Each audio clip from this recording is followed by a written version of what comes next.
Welcome back to episode number 135 of BDS novel. ये episode एकदम next level का होने वाला है क्योंकि इसमें एंट्री होगी रियल मॉन्स्टर्स की। मॉन्स्टर्स का मतलब है कि दूसरों से तो नीचे बात ही नहीं हो रही है। तो फिर अगर रिग्रेटफुल फील नहीं करना चाहते तो इस वीडियो को पूरा देखना। जो नए आए हो फटाफट से सब्सक्राइब वाले बटन को स्मैश कर दो, एक बार करके देखो। अगर वो ग्रे नहीं हुआ तो मुझे कमेंट्स में बताना। चलो हम कर लेते हैं पिछले एपिसोड का रिकैप। जब टियानशी और आइस रिवर वैली के दो एल्डर्स मिलकर जियान को घेर लेते हैं तो फिर जियान यूज करता है fire ring flame expelling technique को। इससे बनी हुई फॉर्मेशन में वो तीनों फंस गए थे। शुरुआत में उन्हें लगता है कि जियान उनका कुछ नहीं बिगाड़ पाएगा, लेकिन जैसे ही 5 कलर्ड फ्लेम का उनसे सामना होता है, इन सब की समझ रहे हो ना, ऐसा होने पे उस टियानशी का दिल भी दहल गया था। हमें नहीं बोलना चाहिए कि वो पीक ऑफ दो जोन का एक्सपर्ट है। वो आइस रिवर वैली के बाकी के दोनों एल्डर से बोलता है, तुम लोग अपनी आइस जोन फोर्स को मेरी बॉडी के अंदर ट्रांसफर करो। जिसके बाद इन तीनों की पावर से मिलकर बन जाता है एक बो। इस बो का साइज 10 फीट से बड़ा था। टियानशी अपनी पूरी दुगी का इस्तेमाल करके एक बहुत ही बड़ा एरो बनाता है। इस एरो को शूट कर दिया गया था जियान की तरफ। जियान भी समझ गया था कि कोई नॉर्मल अटैक नहीं है। वो यूज करता है उस 5 कलर्ड फ्लेम से बना हुआ एक फ्लेम गॉड आर्म, जिसके बारे में दिखाया गया था इन दोनों के बीच का कोलिजन। ये कोलिजन बहुत ही ज्यादा भयानक था। एंड में जाते जाते ये दोनों एनर्जी एक दूसरे को करोड़ कर देती हैं। लेकिन जब टियानशी खुश होकर जियान की स्काईफाई 3 मिस्टीरियस चेंज की लिमिट का वेट कर रहा होता है, तभी जियान उसके सामने अपीयर हुआ था और टेम्परेचर की वजह से उसकी ब्लैक रोब गायब हो जाती है। इसके अंदर से रिवील हुआ था वो 3 कलर्ड फायर लोटस। जियान लाइटनिंग स्पीड से इसे प्रेस कर देता है टियानशी के चेस्ट के पास, बट एंड मूवमेंट में टियानशी ने उस वॉकिंग स्टिक को अपनी चेस्ट के सामने अड़ा लिया था। यहाँ पे एक और सोल स्टिलिंग एक्सप्लोजन हुआ था जिससे उस टियानशी की बन गई थी कड्डी पतंग। टियानशी की कंडीशन प्रोटेक्टर वू से भी खराब थी। वो इस टीम में नीचे जाके स्मैश हो जाता है। इस कोलिजन की वजह से एक बहुत ही बड़ा पिट बन गया था। आसमान में खड़ा हुआ प्रोटेक्टर वू जब इस सीन को विटनेस करता है तो फिर उसकी रूह को जैसे चक्कर आ गए थे, बट इससे पहले वो भाग पाता उसके पीछे का स्पेस डिस्टॉर्ट होता है और एक फिगर अराइव हुआ था। जियान उसके कंधे पे हाथ रख के कहता है, अगर तू हिला तो फिर मैं तुझे मिट्टी में मिला दूंगा। एपिसोड की शुरुआत भी यहीं से होती है। एक बार फिर से कह रहा हूँ, वीडियो को पूरा देखना। जियान जो कि प्रोटेक्टर वो की आईसाइट के सामने आ चुका था, उसके चेहरे पे नेक्स्ट ही लेवल की फेरोसिटी थी। उसके मुंह के कोने पे ब्लड के ट्रेसेस को देखा जा सकता है। वहीं पे उसके कपड़े फट चुके थे। एट अ ग्लैंस वो काफी मिजरेबल दिखाई देता है। क्लियरली जिस फायर स्टॉर्म ने टियानशी की बैंड बजा दी है उससे जियान भी थोड़ा इंजर्ड हो गया है। ऑफ कोर्स अगर इन इंजरीज को टियानशी के ग्रुप की इंजरीज से कंपेयर किया जाए तो फिर इन्हें तो मेंशन करने की जरूरत नहीं है। इस डेंस आवाज को सुनकर प्रोटेक्टर वो की बॉडी वहीं पे पॉज हो गई थी। अब उसका फेस एक्सप्रेशन और भी वाइट हो जाता है। अपनी गर्दन के पास कौन सी फोर्स इकट्ठी हो रही थी उसे क्लियरली सेंस कर सकता था। अगर कहीं जियान की आंखों का किलिंग इंटेंट और बढ़ जाता है तो प्रोटेक्टर वो की यहीं पे टाटा बाय बाय हो जाएगी। जियान अपने लेफ्ट हैंड से अपने मुंह से खून को पहुंचता है। वहीं पे उसकी इमोशनलेस आंखें लगातार प्रोटेक्टर वो को देखती रहती हैं। कुछ सालों पहले की बात है जब मिस्टी क्लाउड सेक्ट के एरिया में इस प्रोटेक्टर वो ने अपनी फियर्स माइट को दिखाया था। तब मास्टर याओलाओ की सोल बॉडी भी इसके हाथ से कैप्चर हो गई थी। उस इंसिडेंट को हुए बस कुछ ही साल हुए, ये प्रोटेक्टर वो फाइनली जियान के हाथों में लग चुका है। जियान कहता तब क्या तूने ये सोचा था कि आज तेरी ऐसी हालत होगी? जियान ने ये बात स्माइल के साथ करी थी, लेकिन ये स्माइल बहुत डेंजरस थी। जियान की स्माइल को देख के प्रोटेक्टर वो के हार्ट में एक चिल फैल रही थी। खैर प्रोटेक्टर वो इस फियर को फोर्सफुली सप्रेस करता है। वो दांती मीचते हुए जियान को धमकी देते हुए बोलता है, अगर तुम मुझे मारोगे तो हॉल ऑफ सोल तुम्हें सेंट्रल प्लेन्स में सर्वाइव नहीं करने देगी। तुम्हें क्लियरली पता होगा कि मेरी hall of soul ice river valley नहीं है। लेकिन ये सुनने के बाद भी जियान के चेहरे पे कोई इमोशन नहीं आया था, बस उसके मुंह से हंसने की आवाज आती है। जियान को हंसते हुए देख प्रोटेक्टर वो अनईजी फील करने लगता है। इससे पहले वो और स्ट्रगल कर पाता, जियान के पाम से रिलीज होती है एक हॉट इनविजिबल फ्लेम। ये फ्लेम प्रोटेक्टर वो की बॉडी को सराउंड कर लेती है। इस इनविजिबल फ्लेम का जिस प्रोटेक्टर वो की बॉडी से कांटेक्ट हुआ था तभी इसके मुंह से एक शार्प स्क्रीच बाहर आती है। क्योंकि करंट प्रोटेक्टर वो के पास उस मिस्टीरियस ब्लैक फॉग की प्रोटेक्शन नहीं है तो फॉलन हार्ट फ्लेम प्रोटेक्टर वो की स्पिरिट के लिए और भी डेंजरस हो जाती है। उसकी आवाज पहले तो आसमान में गूंजती है, फिर ये मिजरेबल स्क्रीच गई थी ये सिटी में। इसे सुन के कई लोग अपना सलाइवा गटकते हैं, लेकिन जियान को देख के तो ऐसा लग रहा था जैसे उसने प्रोटेक्टर वो की ये मिजरेबल स्क्रीच सुनी ही नहीं है। उसकी वो कोल्ड और इंडिफरेंट आंखें देख रही होती है प्रोटेक्टर वो को, जो फिल्म के अंदर और भी स्लगिश होता जा रहा है। जैसे प्रोटेक्टर वो की सोल स्कैटर होने वाली होती है, जियान चुटकी हो जाता है और ये फॉलन हार्ट फ्लेम वापस लौट जाती है। अभी प्रोटेक्टर वो का चेहरा एकदम नीचे था और उसका ऑरा एक्सट्रीमली वीक लेवल पे पहुंच गया है। उसकी सोल से जो wave after wave shearing pain feel हो रहा था, इसकी वजह से प्रोटेक्टर वो की बॉडी लगातार ट्विच करती है। जियान दोबारा से इस वियरी प्रोटेक्टर वो को देखता है। वो कहता क्या वो ये पेनफुल है? उसके वो हाथ जो कि प्रोटेक्टर वो के गर्दन को पकड़े हुए थे वो इनकी स्ट्रेंथ को इंक्रीज कर देता है। उसके चेहरे पे एक सैवेज स्माइल आती है। वो कहता है मेरे टीचर हॉल ऑफ सोल के अंदर कितना पेन सफर कर रहे होंगे, उससे ही छोटा सा दर्द कैसे कंपेयर हो सकता है? इस वजह से तेरी सोल डिस्ट्रॉय हो जाए यही तेरे लिए अच्छा है। प्रोटेक्टर वो की बॉडी दोबारा ट्रेम्बल होती है। जब फॉलन हार्ट फ्लेम इसकी बॉडी को ग्रिल करती है तब इसके पास बोलने की भी स्ट्रेंथ नहीं बची थी। वो अपना मुंह खोलता है लेकिन कोई शब्द बाहर नहीं आते। अभी उसके चेहरे पे बस रिग्रेट वाला एक्सप्रेशन था। ये रिग्रेट इस बात का नहीं था कि उसने याओ चैन को कैप्चर किया, बल्कि वो रिग्रेटफुल इसलिए फील कर रहा है क्योंकि तब उसने जियान को एक तमाचे के साथ खत्म नहीं किया। तब का जियान इसके सामने एकदम चींटी के बराबर था, एक स्लैप में ही उसकी जान चली जाती। खैर इस दुनिया में रिग्रेट की कोई मेडिसिन नहीं होती, सारे के सारे फैक्टर्स मिलके आज इस रिजल्ट को लाए हैं। तभी तो क्लैप क्लैप के साउंड्स आते हैं। जब जियान की आंखें इस क्लैपिंग साउंड को फॉलो करती हैं तो उसकी आंखों में आते हैं स्माइलिंग टियान हो जुंजे। वहीं पे उस टियान शुआनजी का चेहरा काफी ग्लूमी हो गया था। टियान शुआनजी कहता है ये काफी अनएक्सपेक्टेड है, इवन मैंने भी इस बार मिसकैलकुलेशन कर दी। अभी उसकी ग्लूमी आंखें जियान को देख रही होती हैं। जियान की आंखें भी जाती हैं टियान शुआनजी के ऊपर। वो आगे कुछ बोलने वाला होता है, तभी अचानक से उसकी बॉडी में से पेन फील होता है। वो समझ गया था कि स्काई 5-3 मिस्टीरियस चेंज की लिमिट आ चुकी है। जियान फटाक से स्टोर रिंग में से कुछ मेडिसिन पिल को बाहर निकालता है। ये मेडिसिन पिल्स दुकी को रिकवर करने के लिए यूज करी जाती थी। इन सभी को कंज्यूम करने के बाद ही जियान का वो पिल वाइट चेहरा थोड़ा नॉर्मल हुआ था। वो टियान शुआनजी बोलता है अपनी 2 स्टार डोजों की स्ट्रेंथ पे रिलाई करते हुए तुमने टियानशी के ग्रुप को डिफीट कर दिया है। तुम्हारी परफॉर्मेंस ने मेरी एक्सपेक्टेशंस को एक्सीड कर दिया है। अनफॉर्चुनेटली मेरी आइसर वैली दोबारा कोई गलती नहीं करेगी। जब जियान के कानों में शब्द जाते हैं तो उसकी आंखें नैरो हो गई थी। एक इशारे पे अर्थ डीमन पपेट जियान के साइड में आता है, जिसके बाद वो फाइनली अपीयर होकर जियान को गार्ड करने लगा था। अभी जियान की कंडीशन वीक होती जा रही थी। अगर एक और स्ट्रॉन्ग एनिमी अपीयर होता है तो फिर सिचुएशन अभी भी पलट सकती है। टियान हो जुंजे बोलते हैं तुम्हें यंगर जनरेशन को डराने की जरूरत नहीं है, तुम आज एक्ट नहीं कर पाओगे। जिसके बाद उनका ध्यान जाता है जियान के ऊपर। वो कहते हैं तुम्हें रेस्ट करना चाहिए, इसे तो मेरे ऊपर छोड़ दो। ये सुन के जियान नोट करता है। उसकी वो कॉशियस आंखें देखती हैं टियान शुआनजी को। अब उसकी कंडीशन ऐसी नहीं है कि वो लगातार फाइट कर सके। अगर ये ओल्ड फेलो अभी जियान के ऊपर हमला कर देता है तो जियान उसके 5 अटैक्स को भी नहीं झेल पाएगा। जियान सोचता है चलो रेस्ट करने के लिए विड्रॉ कर लिया जाए, बट उसने जैसे ही एकदम पीछे रखा था आसमान में एक इंडिफरेंट आवाज थंडर की तरह गूंजती है। वो कहता है रेस्ट, तुम्हें क्या लगता है मेरे हॉल ऑफ सोल के लोग ऐसे कैप्चर करे जा सकते हैं? इस आवाज को सुन के सभी लोग दोबारा से शॉक हो गए थे। जैसे इंडिफरेंट आवाज आई थी हम देखते हैं वो आइस कोल्ड बैरियर जिसने ये सिटी को सराउंड करके रखा है उसमें कई रिपल्स क्रिएट होने लगी हैं। एक मूवमेंट के बाद वो कोल्ड एयर बीच में से तोड़ दी जाती है। चारों तरफ से ब्लैक फॉग इकट्ठा होने लगा था। सभी की स्टंट आंखों के सामने आ जाता है सीधा आसमान के ऊपर। ये ब्लैक फॉग कुछ और देर के लिए बिगल होता है, जिसके बाद ये फेड हो गया था। इसके अंदर से रिवील होते हैं 10 लोग। इन 10 लोगों के और बहुत स्ट्रॉन्ग थे। स्पेशली यहाँ पे बात हो रही है उस लीडर स्पॉट पे खड़े हुए बंदे की। वो एक black road blue head old man था। उसकी बॉडी से कोई भी एनर्जी बिल्कुल लीक नहीं होती, लेकिन जहाँ पे वो खड़ा हुआ था वहाँ का स्पेस लगातार झंझनाता रहता है। जैसे ही 10 फिगर आसमान में अपियर हुए थे नीचे की सिटी में एकदम अप्रोर क्रिएट हो जाता है। लोग कहते हैं हॉल ऑफ सोल का एक दोजन। कई लोगों के चेहरे डल हो चुके थे। आज की ये सिटी कुछ ज्यादा ही लाइवली दिखाई देती है। जिन एक्सपर्ट्स को कहीं पे देखना मुश्किल है वो एक के बाद एक अपने आप को यहाँ पे रिवील करते जा रहे हैं। इस ग्रुप के अपियर होने के बाद जियान की बॉडी भी स्टिफ हो गई थी। उसका एक्सप्रेशन ग्लूमी हो जाता है। उसने एक्सपेक्ट नहीं किया था कि ऐसे मूवमेंट में हॉल ऑफ सोल के लोग यहाँ पे एंट्री मारेंगे। इस मूवमेंट में टियान हो जुंजे का एक्सप्रेशन भी चेंज हो चुका था। उनकी आंखें फोकस्ड होती है उस ब्लू हेयर्ड ओल्ड मैन के ऊपर। भले ही और लोग इसके ऑरे को सेंस ना कर पा रहे हो, लेकिन ओल्डिया उसे क्लियरली सेंस कर पाते हैं। वो मन ही मन में कहते हैं लगता है इसकी स्ट्रेंथ टियान शुआनजी से भी ज्यादा स्ट्रॉन्ग है। मोस्ट लाइकली 2 स्टार जोन पे पहुंच चुका है। आज की सिचुएशन कुछ ज्यादा ही खराब हो रही है। अगर टियान हो जुंजे और जियान के एक्सप्रेशंस को टियान शुआनजी से कंपेयर किया जाए तो टियान शुआनजी के चेहरे पे एक ब्राइट स्माइल आ गई थी। जब वो साइड में खड़े टियान हो जुंजे का एक्सप्रेशन देखता है तो उसके दिल को और शांति मिलती है। वो अपने हाथों को कव करके हंस के बोलता है तो यहाँ पे एक्चुअली में चिंगहाई जुंजे को भी आना पड़ा है। अनएक्सपेक्टेड बात है कि इस प्रॉब्लम ने आपको भी अलार्म कर दिया। वो नीले बालों वाला ओल्ड मैन जिसका नाम चिंगहाई था वो टियान शुआनजी को देके हाथ कव करता है। वो कहता है टियान शुआनजी हमें मिले काफी टाइम हो गया, तुम्हारे कैसे हालचाल है? वो स्माइल के साथ कहता है मुझे बस एक अर्जेंट मैसेज मिल गया था। कोइंसिडेंटली ये दोजन कुछ काम करने जा रहा था। उस मैसेज में जो लिखा था उससे मैं काफी क्यूरियस फील कर रहा था। इस वजह से मुझे उस टास्क को छोड़ के आना पड़ा। प्रोटेक्टर वो जिसे जियान ने पकड़ रखा था। जैसे ही चिंगहाई यहाँ पे अपीयर हुआ था इसे देख के लगता है उसका जो घुमा हुआ दिमाग भी वापस लौट आया है। वो चिल्लाते हुए कहता है ऑनरेबल एल्डर चिंगहाई आप जल्दी से इस जियान को कैप्चर करो। ये वही है जिसे हॉल चीफ ने पर्सनली कैप्चर करने के लिए ऑर्डर किया है। जियान की आंखें आइस कोल्ड हो जाती हैं। दोबारा से फॉलन हार्ट फ्लेम बाहर आती है जिसने प्रोटेक्टर वू की इल्यूजनरी बॉडी को कवर कर लिया था। इसके बाद जियान एक जेड बोतल को बाहर निकालता है जिसमें उनको स्वेट दी गई थी इस प्रोटेक्टर वू की सोल बॉडी। जियान की फिंगर उस जेड बोतल के माउथ को रब करती हैं। फॉलन हार्ट फ्लेम की फायर सील ने इसे कवर कर लिया था। जब जियान इस जेड बोतल को अपनी स्टोरिंग में रख देता है तब उसकी आइस कोल्ड आंखें जाती हैं चिंगहाई की तरफ। जब चिंगहाई देखता है कि जियान ने प्रोटेक्टर वू की सोल को उसके सामने सील कर दिया तो उसकी आंखें थोड़ी नैरो हो गई थी। वो एक सरप्राइज से भरी आवाज में जियान से कहता है तुम वही जियान हो, लेकिन जियान इसके शब्दों का आंसर नहीं करता। उसके पैर मूव होते हैं और वो अपने आप को डीवन पपेट के पीछे ले जाता है। जब जियान चिंगहाई के क्वेश्चन का आंसर नहीं करता तो चिंगहाई हंसने लगा था। वो कहता है कि अनएक्सपेक्टेड बात है कि तुम हमारी हॉलो सोल का टारगेट होने के बाद भी इस तरीके से चारों तरफ खुलेआम घूम रहे हो। तुम्हारा ये करेज सच में काफी सही है। वो अपने सिर को हिला चिल्लाते हुए लेजी आवाज में कहता है उस फैलो को जल्दी से रिलीज कर दो और तो और तुम्हें इस वेनरेबल के साथ हॉल ऑफ सोल जाना होगा। इस सीन को देख के टियान हो जुंजे का एक्सप्रेशन सिंक हो जाता है। उनकी बॉडी जस्ट मूव होने वाली थी तभी उन्हें फॉलो करता है वो टियान शुआनजी। वो टियान हो जुंजे की शेडो की तरह सामने अपीयर हुआ था जिससे उर्लिया बिल्कुल आगे नहीं जा पाते। इस टियान शुआनजी को दोबारा से इंटरफियर करते हुए देख टियान हो जुंजे का फेस ग्लूमी था। वो चिल्ला के बोलते हैं गेट लॉस्ट। वो टियान शुआनजी हंस के बोलता है ऑफ कोर्स मैं यहाँ से गेट लॉस हो सकता हूँ, बस तुम्हारे पास वो एबिलिटी होनी चाहिए। ये कहने के बाद उसका ध्यान गया था दोबारा चिंगहाई की तरफ। टियान शुआनजी कहता है ये इंसान भी जियान का कंपेनियन है लेकिन तुम इसे पूरी तरीके से मेरे ऊपर छोड़ सकते हो। चिंगहाई की वो टर्बिड आंखें जाती हैं टियान हो जुंजे के ऊपर। उनमें एक सरप्राइज फ्लैश हुआ था। इमीडिएटली नोट करने के बाद वो हंस के बोलता है अगर ऐसी बात है तो मैं तुम्हें ट्रैवल करूंगा। जियान को कैप्चर करने के बाद ये वेनरेबल तुम्हारी हेल्प करने के लिए आएगा। ये सुन के टियान शुआनजी स्माइल के साथ नोट करता है। उसकी चुपचाप से नजर जाती है टियान जुंजे के ऊपर जिनका चेहरा और भी डार्क और ग्लूमी होता जा रहा था। टियान शुआनजी के चेहरे पे एक डेंस स्माइल फ्लैश होती है। चिंगहाई भी टियान जुंजे से अपनी नजरों को विड्रॉ करता है। इसके बाद वो स्लाइड होकर चली गई थी जियान के ऊपर। एक स्माइल के साथ वो अपने पैर को खाली स्पेस पे प्रेस करता है। तुरंत ही उसके सामने का स्पेस डिस्टॉर्ट हो गया था। चिंगहाई के सेक्शन को देख के जियान का एक्सप्रेशन थोड़ा चेंज होता है। उसकी बॉडी क्विकली विड्रॉ करने लगी थी लेकिन जब वो विड्रॉ भी कर रहा होता है उसकी आंखों में क्रेजी एक्सप्रेशन फ्लैश हुआ था। जियान की बॉडी जस्ट थोड़ी पीछे ही गई थी तभी उसके सामने का स्पेस डिस्टॉर्ट हुआ था। इमीडिएटली चिंगहाई रिवील होता है। उसका वो सूखा हुआ हड्डी जैसा हाथ आगे गया था। जियान जहाँ पे भागने की कोशिश कर रहा है वो स्पेस एकदम सॉलिडिफाई हो जाता है और जियान हो गया था वहीं पे लॉक। ऑफ कोर्स अगर जियान अपनी पीक कंडीशन में होता तो फिर वो शायद स्पेस के केज से बाहर निकल सकता था लेकिन स्काई-फाई 3 मिस्टीरियस चेंज को यूज करके वो अपने वीकेस्ट मोमेंट पे आ गया था। आखिर उसके पास यहाँ से भागने की ताकत कहाँ थी। चिंगहाई के चेहरे पे वही स्माइल रहती है। वो दोबारा से एम्प्टी एयर पे अपने कदम को आगे बढ़ाता है। वो कहता है लिटिल फेलो इस दुखी कॉन्टिनेंट में कोई ऐसा इंसान नहीं जिसे हमारा हॉल ऑफ सोल कैप्चर करना चाहे और हम ना कर सकें। एक कदम आगे बढ़ाने से ही वो जियान के सामने अपीयर हो गया था। जियान के सामने पॉज होने के बाद अपने हाथ को आगे बढ़ाता है। वो जियान के सर को पकड़ना चाहता था। जैसे जैसे चिंगहाई का हाथ क्लोज आ रहा था जियान की आंखों में क्रेजी एक्सप्रेशन और भी बढ़ता जा रहा था। उसकी बॉडी में जितनी भी हेवली फ्लेम्स थी वो भी बहुत जल्दी मर्ज होने लगी थी लेकिन जैसे ही जस्ट चिंगहाई का हाथ जियान के सर के पास जाने वाला था जियान के चारों तरफ का सॉलिडिफाइड स्पेस एकदम शैटर हो जाता है। लाइटनिंग स्पीड से एक बहुत ही भयानक स्पेशल स्ट्रेंथ रिलीज हुई थी। इस मोमेंट में इवन चिंगहाई की बॉडी में भी स्लगिशनेस के साइन शो हो रहे थे। जैसे एक बार फिर से स्पेस सॉलिडिफाई होता है जियान के सामने एक elegant white cloth figure appear हुई थी। उसकी वो बोन चिलिंग आवाज पूरे आसमान में फैलती है। वो कहती है तुम इसे हर्ट करो और तुम्हें इस दुनिया में कोई नहीं बचा सकता। चिंगहाई के चेहरे की वो स्माइल जो कि लेजीनेस से भरी हुई थी उस समय चेंज होती है जब वो डेलिकेट एलिगेंट फिगर अपीयर हुई थी। वो एक लाइटनिंग स्पीड से अपने हाथ को विड्रॉ करता है। उसकी बॉडी शॉक हुई थी और वो आसपास के सॉलिडिफाइड स्पेस से बाहर आ गया था जिसके बाद और भी तेजी से विड्रॉ करने लगता है। पीछे जा रहे चिंगहाई के मुंह से एक फ्यूरियस आवाज आती है। वो कहता है तुम कौन हो और तुम्हारी हमारे हॉल ऑफ सोल के कामों में टांग अड़ाने की हिम्मत कैसे हुई। जो स्पेस डिस्टॉर्ट हुआ था वो सभी की आंखों के सामने धीरे धीरे काम हो जाता है। वो व्हाइट क्लॉथ फिगर काफी क्लियर दिखाई देने लगी थी। इस लेडी ने व्हाइट ड्रेस पहन के रखी थी। दूर से देखने पे काफी इथीरियल डिमीनियर को रिवील करती है। इस फिगर के बाल पहुंच रहे थे उसके कमर तक। जब भी हवा से उसके बाल उड़ते थे तो ये साइड देखने में बहुत अल्यूरिंग लगती थी। उसकी पोजीशन की वजह से लोग इसकी एग्जैक्ट अपीयरेंस को नहीं देख पा रहे थे लेकिन जिस तरीके का उसका फिट डेलिकेट वेस्ट था सबको पता था कि ये खतरनाक ब्यूटी है। ऑफ कोर्स ये फिगर जियान के लिए कोई फॉरेन नहीं था। ये थी हमारी लिटिल फेई डॉक्टर। आखिरी टाइम में अपीयर हुई लिटिल फेई डॉक्टर को देख के जियान स्टैंड हो गया था। फाइनली वो पूछता है क्या तुम सक्सीड हो गई। लिटिल फेई डॉक्टर पीछे मुड़ के देखती है। जब उसकी आंखें जियान के ऊपर जाती हैं तो उसके चेहरे पे एक लवली स्माइल आ गई थी। वो जियान की तरफ नोड करती है लेकिन जैसे ही उसकी आंखें जियान के माउथ के कॉर्नर से ब्लड को नोटिस करती हैं तो उसकी बॉडी से एक डीप चिल रिलीज हुई थी। वो एक सॉफ्ट आवाज में कहती है किसने तुम्हें इंजर्ड किया। जियान स्माइल करके कहता है रिलैक्स। जिसने मुझे इंजरीज दी है वो मुझसे 10 गुना खतरनाक इंजरी से सफर कर रहा है। जियान की आंखें शाओशियान को केयरफुली ऑब्जर्व करती हैं। अभी वो लिटिल फेई डॉक्टर की स्ट्रेंथ को बिल्कुल देख नहीं पा रहा था। अभी शाओशियान उसे एकदम अनफेथमेबल होने की फीलिंग दे रही थी। तुरंत ही जियान की आंखें एकदम चमकने लगती हैं। वो कहता है तुम्हारी स्ट्रेंथ क्या तुमने 2 जून क्लास में ब्रेक थ्रू कर लिया है। लिटिल फेई डॉक्टर स्माइल करके नोड करती है। अभी वो अंदर से बहुत ही ज्यादा हैप्पी फील कर रही थी। उसकी वो फुल पॉइजन बॉडी जिसने उसे कई सालों से परेशान करके रखा है उस पॉइजन पिल के फॉर्म होते ही वो उसके कंट्रोल में आ जाती है। अब उसे अपनी वो फुल पॉइजन बॉडी के करप्ट होने की कभी चिंता करने की जरूरत नहीं है। अब वो फुल पॉइजन बॉडी कोई डबल एज सोर्ड नहीं रहने वाली। अब वो एक ऐसी तलवार बन चुकी है जिसे सिर्फ शाओशियान ही कंट्रोल करेगी। जब चिंगहाई देखता है कि जियान लिटिल फेई डॉक्टर के साथ प्यार से बात कर रहा है तो उसका एक्सप्रेशन सिंक हो गया था। वो चिल्ला के कहता है तुम भी जियान के साथ हो। चिंगहाई की आवाज सुन के शाओशियान का ध्यान उसकी तरफ जाता है जिसके बाद वो हल्के से नोट करती है।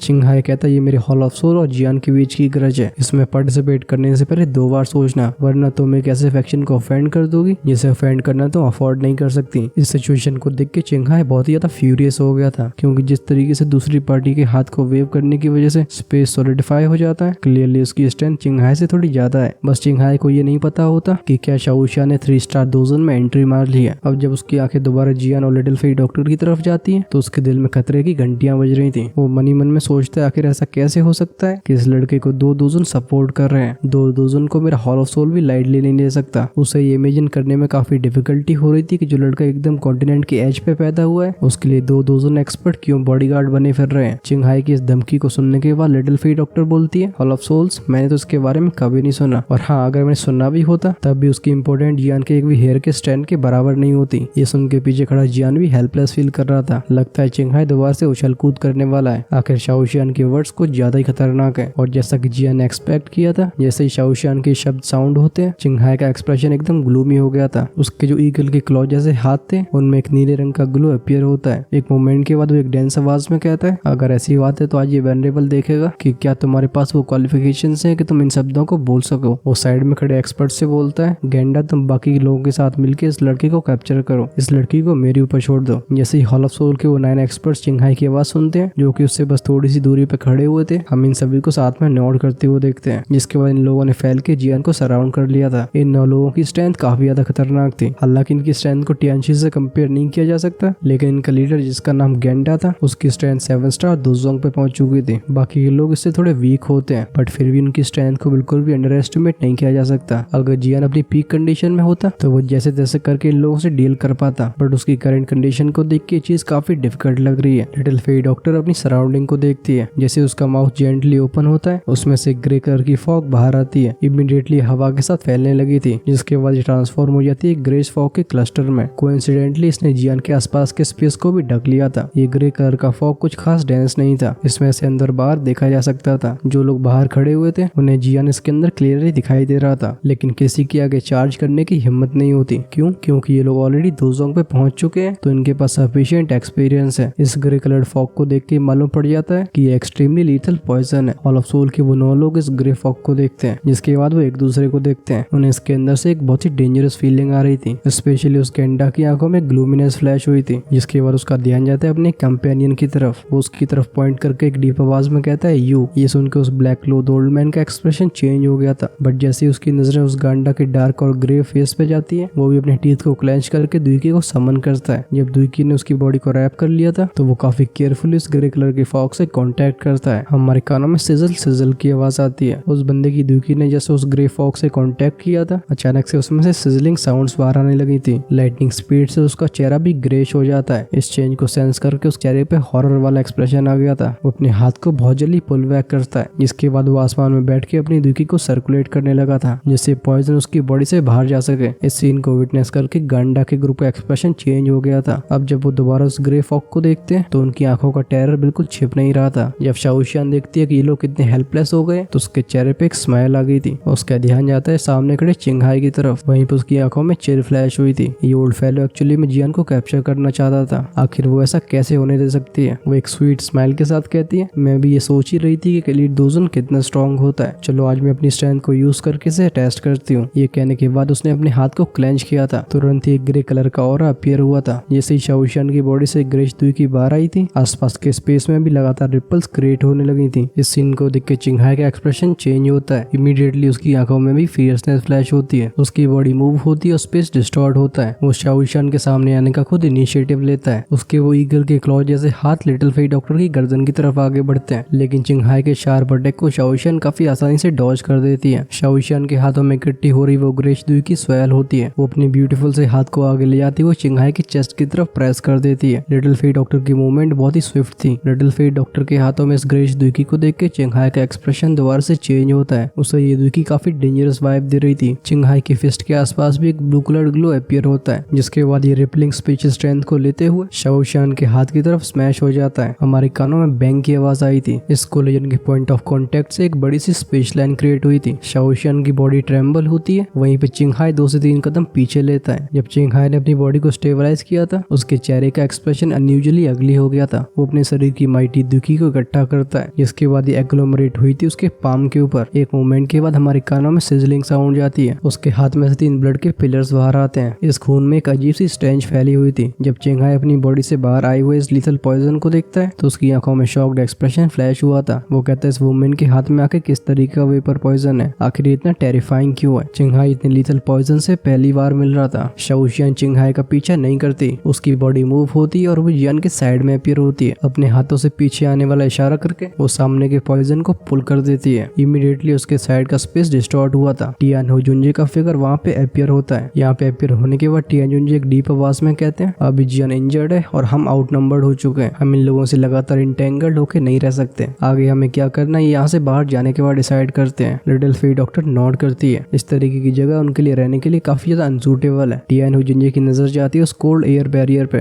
वो कहते हैं मैं इस कोल्ड बैरियर को डिस्ट्रॉय करता हूँ, तुम जियान को लेकर यहाँ से जल्दी से जाओ। ये कहने के बाद टियान जुंजे शाओशियान की रिप्लाई का वेट नहीं करते, उनकी बॉडी मूव होती है और वो बैरियर के पास अपीयर होते हैं। जिसके बाद उनका फिस्ट वॉलेंटली उसमें टकरा गया था। जैसे ही टियान जुंजे का पंच उस कोल्ड बैरियर में टकराया था सभी के कानों में एक बैंग की आवाज जाती है। वो बैरियर भी शेक होने लगता है और जो उसका डेंस कोल्ड फॉग था वो भी थिन होता जा रहा था। जियान का ग्रुप क्या करना चाहता है? ऑफ कोर्स टियान शुआनजी इस चीज को समझ गया था। वो कहता है चिंगहाई जुनसे इनके ऊपर जल्दी से अटैक करो, हम इन्हें बिल्कुल जाने नहीं दे सकते। उसका एक्सप्रेशन कोल्ड हो चुका था। आखिरकार उनकी आइस रिवर वैली ने यहाँ पे इतनी बड़ी आर्मी इकट्ठी करी है, अगर फिर भी जियान का ग्रुप यहाँ से भाग पाता है तो उनका फिर क्या चेहरा रह जाएगा। खैर टियान शुआनजी को यहाँ पे मुंह खोलने की जरूरत भी नहीं थी। ऐसी सिचुएशन में क्या करना है चिंगहाई को पहले ही पता था। उन दोनों के फिगर्स फ्लैश होते हैं और वो रूथलेस तरीके से लाइट फिगर्स में ट्रांसफॉर्म होकर टियान जुंजे की तरफ शूट हो गए थे। ये दोनों फिगर्स जैसे टियान जुंजे को अप्रोच कर रहे थे शाओशियान डिस्टॉर्टेड स्पेस से बाहर आती है। जैसे उसके हाथ वेव हुए थे ग्रे पॉइजन वेपर फैलने लगा था। अब क्योंकि टियान शुआनजी और चिंगहाई ऑलरेडी इसकी पोटेंटनेस से डरते थे, इस वजह से उनके पास रुकने के अलावा कोई ऑप्शन नहीं होता। ये दोनों फिगर्स जैसे ही पॉज हुए थे टियान जुंजे दोबारा से एक मर्सिलेस पंच को ऊपर शूट करते हैं। उस बड़े से कोल्ड बैरियर में एक छोटी सी टनल क्रिएट हो गई थी। इसे सेंस करके टियान जुंजे की आंखों में जॉय फ्लैश होता है। वो जियान को पुल करती है। वो शाओशियान से कहते हैं लेट्स गो। टियान जुंजे जियान को पकड़ के जस्ट ऊपर जाने ही वाले थे तभी इस कोल्ड लेयर टनल के आसपास का स्पेस लगातार डिस्टॉर्ट होता है। इनमें से डेंस रिपल्स क्रिएट हो रही थी। इस डिस्टॉर्टेड स्पेस में से किसी के साय करने की आवाज आती है। वो कहता है अनएक्सपेक्टेड बात है कि ये वो फुल पॉइजन बॉडी कंट्रोल करी जा सकती है। मैंने मिसकैलकुलेट कर दिया। उस स्पेस में से एक आइस थ्रोन अपीयर हुआ था और इस थ्रोन के ऊपर बैठा हुआ होता है एक फिगर जिसने सफेद कपड़े पहन रखे होते हैं। कोल्ड एयर उसके चारों तरफ घूमती रहती है। जैसे इस डिस्टॉर्टेड स्पेस में से वो व्हाइट फिगर खड़ा होता है आसमान की वो ठंडी हवा अपने पीक पे पहुंच गई थी। आसमान से स्नोफ्लेक्स नीचे गिरते हैं। बहुत ही शॉर्ट टाइम में ये सिटी पूरी तरीके से स्नो में बदल गई थी। दूर से देखने पे ऐसा लगता है जैसे सिटी को किसी सिल्वरी लाइट ने ढक दिया है। वहीं पे जो जियान की 3 लोगों की टोली आगे बढ़ रही होती है वो भी इस मोमेंट में स्टॉप हो जाती है। इमीडिएटली इनके दिलों में डेंजरस फीलिंग आती है। इनकी बॉडी मूव होती है और ये लाइटनिंग स्पीड से विड्रॉ करने लगे थे। जब ये तीनों पीछे जा रहे थे तब उस डिस्टॉर्टेड स्पेस में से क्रैकिंग साउंड आता है। इसमें से हल्के काले रंग की बर्फ से बनी सीढ़ियां बाहर आती हैं। एक व्हाइट रोड फिगर इनके ऊपर चल के नीचे आ रहा था। जब इस व्हाइट रोड फिगर ने अपने आप को रिवील किया था सभी की नजरें इसकी तरफ शिफ्ट होती हैं। ये इंसान जो अपीयर हुआ था इसने सफेद कपड़े पहन रखे होते हैं। अब पता नहीं ऑथर को क्या सफेद कपड़ों से चुला है, जब देखो व्हाइट व्हाइट करके रखा है। खैर ये फिगर काफी टॉल होता है और इसका चेहरा यंग दिखाई देता है। अगर कोई इसकी आंखों में देखे तो आंखों में इमोशंस बिल्कुल दिखाई नहीं देते, लेकिन ये सब चीजें उसकी हैंडसमनेस को हाइड नहीं करती। इसके हैंडसम अपीयरेंस में से कुछ फेमिनिन वाइब भी आ रही थी। एडिशनली अगर हम इस व्हाइट रोब्ड ओल्ड मैन के आईब्रोज के बीच में ध्यान से देखें तो वहाँ पे एक डार्क ब्लैक स्नो फ्लावर छपा हुआ था। ये इतना मिस्टीरियस था कि इसे देखने वालों को ऐसा लगता है जैसे उनकी सोल भी फ्रीज होने वाली है। ये व्हाइट रोड मैंने अपने दोनों हाथों को पीछे रखता है। जब लास्ट वाली ब्लैक कलर की आइस स्टेयर पे खड़ा हुआ था तो आसमान से गिर रहे वो स्नोफ्लेक्स इसके चारों तरफ घूमने लगते हैं। जो स्नोफ्लेक्स देखने में काफी वीक लग रहे हैं उनके अंदर एक एक्सट्रीमली फ्राइटनिंग डिस्ट्रक्टिव स्ट्रेंथ छिपी हुई है। क्या डी सिटी में कुछ ऐसे लोग मौजूद थे जो डिसेंट अमाउंट का एक्सपीरियंस और नॉलेज को पोजेस करते थे। जैसे ही आसमान में ये व्हाइट फिगर अपीयर हुआ था सिटी में प्राइवेट कन्वर्सेशन शुरू हो गई थी। एक बंदा कहता है ये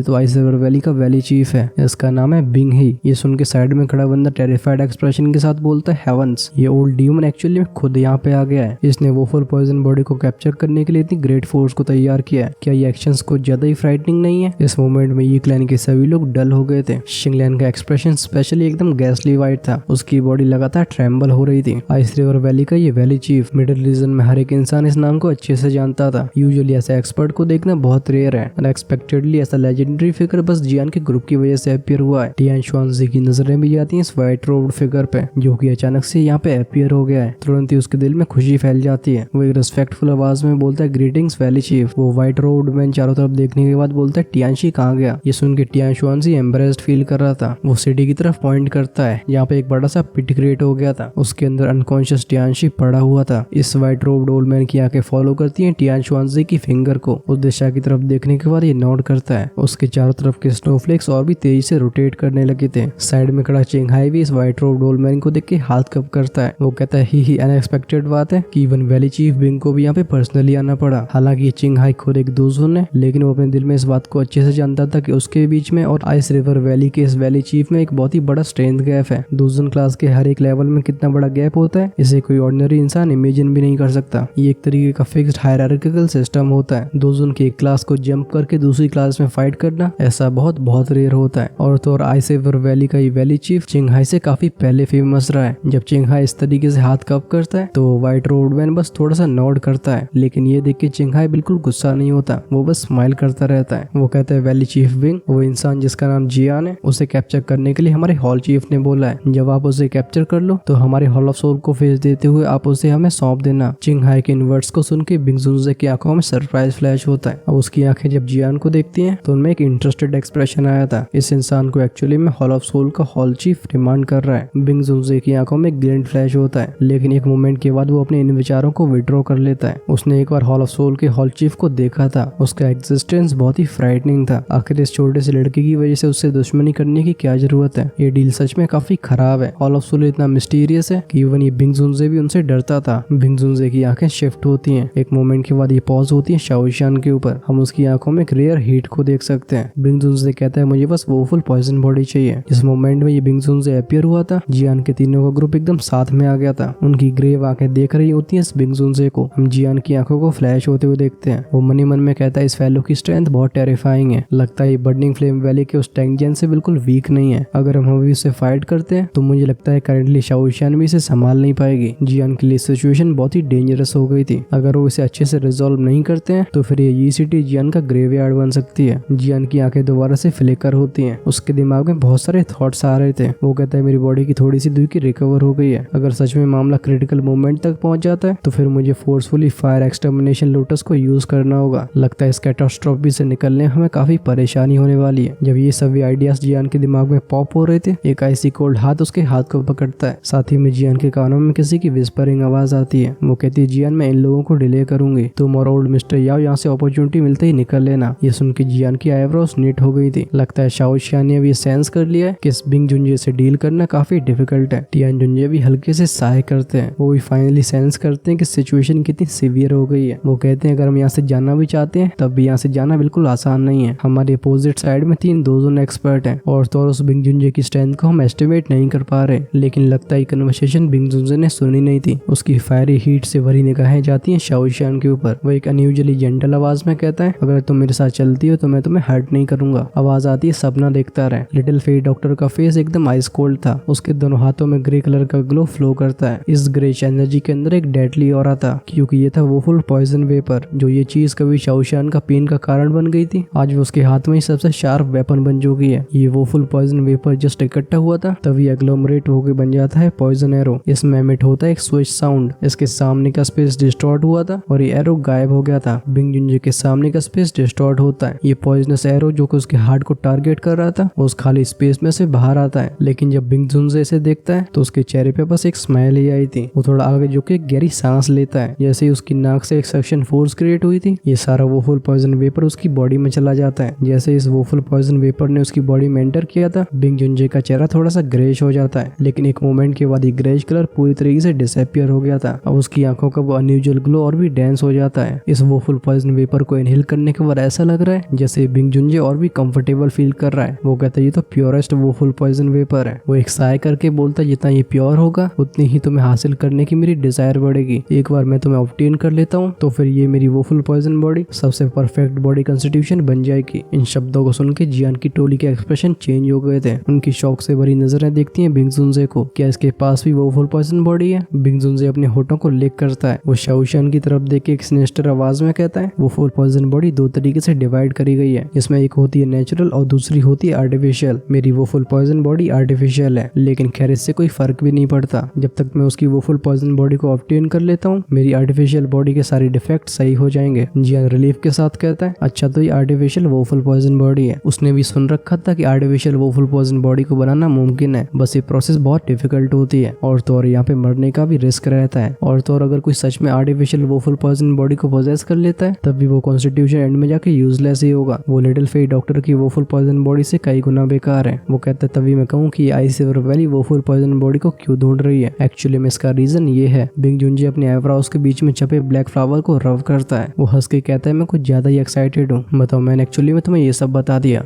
जैसे उसके मुंह से हंसी की आवाज बाहर आई थी, वो ब्लैक कलर का फ्लावर एकदम फ्लैश होता है। जो स्नोफ्लेक्स उसके चारों तरफ घूम रहे होते हैं अचानक से उनका रंग हो जाता है डार्क ब्लैक। इसके बाद बिंग जुनजे अपने हाथ को उठा के जियान के ग्रुप की तरफ पॉइंट कर देता है। हमारे कानों में एक चीखी आवाज सुनाई देती है। जैसे ही उसकी फिंगर ने डायरेक्शन बताया था, वो घूम रहे ब्लैक कलर के स्नोफ्लेक्स एकदम झंझनाने लगते हैं। जिसके बाद ये चारों तरफ से जियान के ग्रुप की तरफ शूट हो गए थे। जैसे ही बिंग जुनजे अटैक को अनलीश करता है, शाओशियन और टियान जुनजे के एक्सप्रेशन चेंज होते हैं। ये दोनों अपने पीछे जियान को ब्लॉक करते हैं। इनकी बॉडी से वास्ट और माइटी दुकी बाहर आती है। फाइनली फॉर्म कर लेती है एक बड़ी सी वॉल को। दोबारा से चीची चीची की साउंड सुनाई देती है। वो बहुत सारे ब्लैक कलर के स्नोफ्लेक्स उस बड़ी सी दुकी वॉल में आके घुस जाते हैं। जैसे ये स्नोफ्लेक्स उस वॉल में गड़ गए थे, इनके अंदर से लगातार ब्लैक कलर फैलना शुरू हो जाता है। पलक झपकते इस काले रंग ने पूरी वॉल को कवर कर लिया था। जैसे ही काला रंग पूरी तरीके से स्प्रेड होता है, वो दुकी बॉल बैंग साउंड के साथ एक्सप्लोड हो जाती है। लेकिन मामला यहाँ पे खत्म नहीं हुआ था। जैसे दुकी से बनी दीवार ब्लास्ट हुई थी, सभी की आंखों के सामने रिवील होते हैं तो बड़े बड़े ड्रैगन्स। इन ड्रैगन्स का रंग एकदम अनयूजुअल ब्लैक होता है। ये दोनों टियान जुनजे और शाओशियन की तरफ देख के रोर करते हैं। इस सीन को देख के लिटिल फेट डॉक्टर और टियान जुनजे विड्रॉ करते हैं। साथ ही में इन दोनों के हाथों से रिलीज हुए थे तो दुकी पिलर्स। ये दुकी पिलर्स उन ड्रैगन से जाके टकरा जाते हैं। ये कोलिजन भी बैंग साउंड के साथ खत्म हुआ था। जहाँ ये दोनों कोलाइड हुए थे वहाँ स्पाइडर वेब्स जैसे स्पेशल क्रैक्स फैल जाते हैं। इस एक्सचेंज की वजह से टियान जुनजे और लिटिल फेट डॉक्टर की बॉडी ट्रेम्बल हो गई थी। इन दोनों के गले से मफल्ड साउंड्स रिलीज होती हैं। तुरंत इन दोनों के पैर प्रेस होते हैं खाली हवा पे। ये 100 मीटर पीछे विड्रॉ कर गए थे। ये छोटी सी फाइट 2 अगेंस्ट 1 थी। लेकिन इस एक्सचेंज में जो एडवांटेज में रहा है वो होता है बिंग जुनजे। इसकी फाइटिंग स्ट्रेंथ सच में टेरिफाइंग है। लिटिल फेट डॉक्टर और टियान जुनजे को डिफीट करके बिंग जुनजे स्माइल करता है। इसके बाद उसका ध्यान गया था जियान के ऊपर। एक मोमेंट के बाद हम इसे अपने हाथ को घुमाते हुए देखते हैं। जो ब्लैक ड्रैगन डिसअपीयर हो गया था वो एक बार फिर से फॉर्म होता है। ये रोर करते हुए जियान के ऊपर हमला कर देता है। जब वो देखता है कि ब्लैक ड्रैगन उसकी तरफ आ रहा है तो जियान की आंखें एकदम ब्लड रेड हो गई थी। हेवनली फ्लेम्स उसके हाथ में ऑलरेडी मर्ज हो चुकी है। एक हल्का सा इल्यूजनरी फायर लोटस अपीयर हुआ था। जियान की आंखों में रोर करते हुए ब्लैक ड्रैगन मैग्नीफाई होता है। जैसे जैसे ब्लैक ड्रैगन अप्रोच कर रहा था, जियान के हाथों का वो फायर लोटस और भी ट्रांसपेरेंट होता जा रहा है, लेकिन उसका एक्सप्रेशन भी पेल हो रहा था। सभी की आंखों के सामने ब्लैक ड्रैगन जियान के बिल्कुल क्लोज पहुंच जाता है। लेकिन जैसे ही जियान के हाथों से वो फायर लोटस शूट होने वाला था, उसके सामने का स्पेस डिस्टॉर्ट होता है। 2 एल्डरली फिगर वहाँ पे स्ट्रेंजली अपीयर हुए थे। जैसे ही वो अपनी स्लीव्स को वेव करते हैं, सामने के ब्लैक ड्रैगन से एकदम स्कैटर हो जाते हैं। जैसे ही ब्लैक ड्रैगन क्रम्बल हुआ था, उन दोनों एल्डरली फिगर्स के पीछे का स्पेस दोबारा से डिस्टॉर्ट होता है। उस स्पेस में से ग्रीन कलर्ड फिगर अपीयर हुई थी। आसमान में एक जेंटल वॉइस जो कि एक इथेरियल ऑरे को कंटेन कर रही थी, वो लगातार गूंजती रहती है। वो कहती है अगर वो इंजर्ड हो गया तो तुम्हारी आइस रिवर वैली डिसअपीयर हो जाएगी। अब वेल तुम लोग गेस कर सकते हो कि यहाँ पे कौन अपीयर हुआ होगा। खैर मैं तो अभी इसके बारे में कुछ बोलने वाला हूँ नहीं। हम नेक्स्ट एपिसोड में इस फाइट को कंटिन्यू करेंगे और मोस्ट प्रोबेबली इसकी एंडिंग भी हमें नेक्स्ट एपिसोड में देखने को मिल जाएगी। अब कौन कौन अपीयर हुआ है और उनकी स्ट्रेंथ कहाँ तक पहुंची है, ये डिटेल्स भी आपको नेक्स्ट एपिसोड में मिलेंगी। खैर ये एक्सप्लेनेशन कैसी लगी कमेंट्स में फटाफट से लिख के बताओ। और तुम्हारी नेक्स्ट पार्ट से कैसी एक्सपेक्टेशंस हैं इन्हें भी लिखना बिल्कुल मत भूलना। अगर चैनल पर नए आए हो तो फटाफट से सब्सक्राइब कर सकते हो। चैनल की मेंबरशिप अभी ओपन है तो उन्हें भी चेकआउट करना मत भूलना। ये ऑप्शन आपको चैनल के होम पेज पे सब्सक्राइब बटन की साइड में मिल जाएगा। ऐसा करने से आप मुझे सपोर्ट तो कर ही पाओगे, साथ ही में आपको आने वाले एपिसोड्स की अर्ली एक्सेस मिल जाया करेगी। खैर ये तो रही एडवर्टाइजमेंट की बात। वीडियो का लाइक टारगेट है 8000 लाइक्स का। अगर ये आज कंप्लीट हो जाता है तो मोस्ट प्रोबेबली उसके बाद आपको नया वीडियो देखने को मिल जाएगा। अब ये डिसीजन मैं तुम लोगों के ऊपर छोड़ता हूँ। जिन्होंने अभी तक पिछला पार्ट नहीं देखा है वो लेफ्ट साइड में क्लिक कर सकते हैं। राइट में आपको मिल जाएगा next episode. So do check them out. हम मिलते हैं वीडियो को स्पार। तब तक के लिए टाटा बाय बाय।